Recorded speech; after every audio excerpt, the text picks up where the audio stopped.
Hello, my name is Daniel. We are part of the Flute Methods class. This is Cristobal Mendez here, also another member of the Flute Methods class.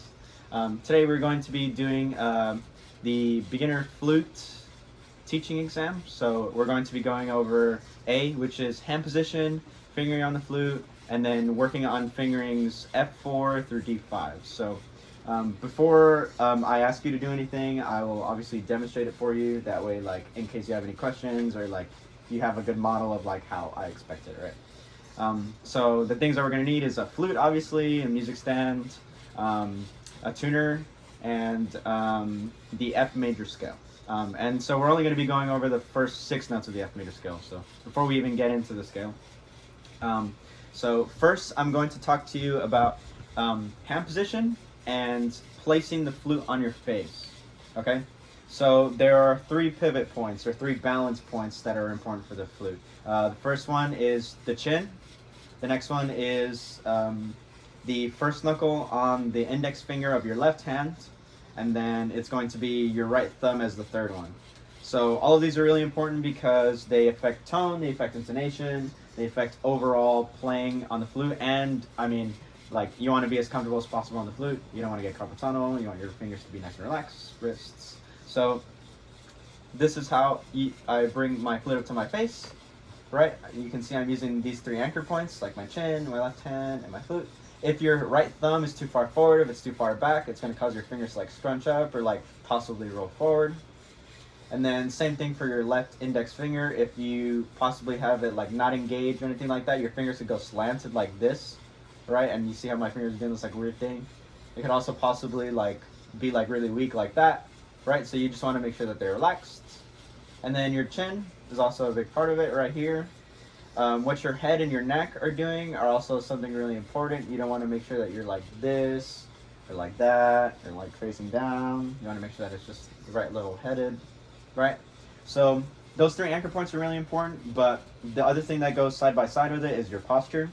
So how you sit in your chair is also really important. Like, stack your spine, bring your shoulders back, make sure your feet are flat on the floor, right? So going off of that, now we're going to talk about them as balance points.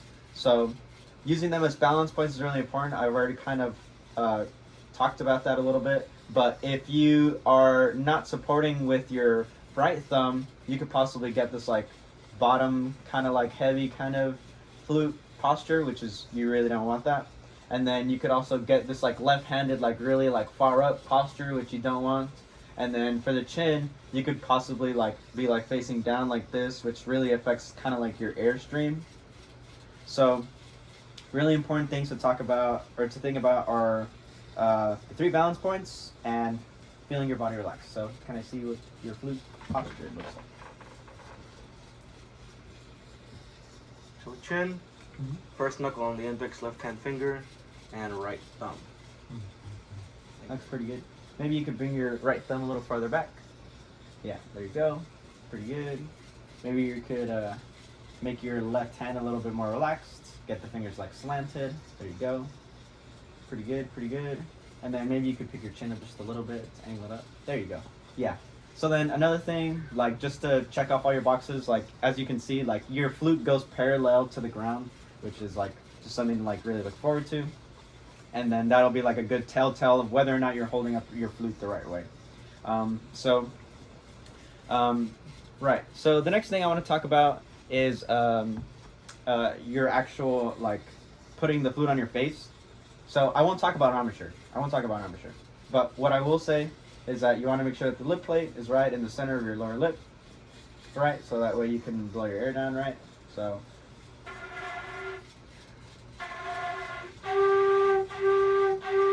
So that's just a G, but like you can see is like in that kind of like fourth like lower register, sometimes the notes won't come out like right away, but like that's just a telltale of like my airstream or something else. I lifted up a finger and played G, and the note came out just fine. So the lip plate placement is not necessarily the wrong thing there. It's like air, but yeah. And so now we're gonna talk about F4 to D5. So I'm going to like show you the fingerings first, right? right before like we actually play the first 6 notes. That way, like you're like pretty sure of what the fingerings are. So we're gonna start with F4. So F4 is going to be thumb, 1, 2, 3, and then on your left hand, and then on your right hand it's going to be 1 and then D sharp key, right? So that's F4. So this is what F4 sounds like.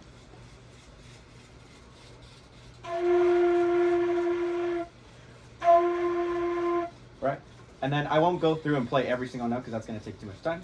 But that's F4. So then in order to go to G4, you just pick up your left finger, right? And then G4 would be thumb, 1, 2, 3, D sharp.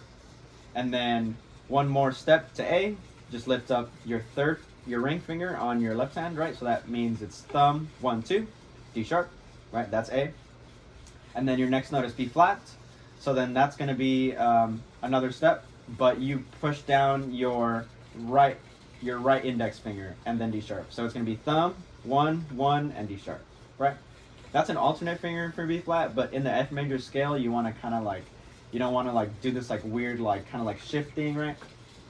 And then C is just going to be 1 and D sharp. You lift that thumb and your first index finger in your right hand, and then from C to D5, you're going to kind of like do a crossing the break kind of thing like they do on clarinet, where you go from having one finger or two fingers down to having pretty much all your fingers down. So kind of like see what that feels like. The fingering for D is going to be thumb, 2, 3, 1, 2, 3, and then no D sharp key. Okay. So C to D. Can I just see you do C to D? C. You don't have to play the note, but just C to D. C to D. Yeah. So that's kind of like a hard break for flute players, but it shouldn't be that bad. So now I'm going to demonstrate the climb up from F4 to D4.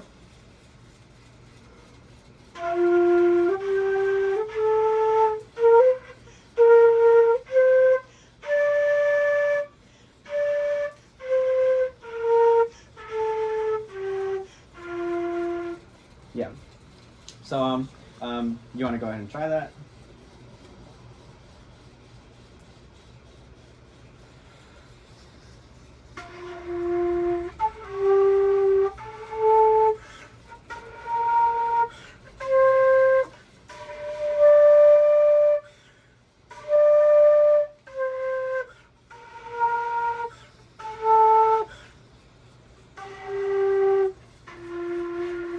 Yeah, so your tongue came out really nice, which is actually really good.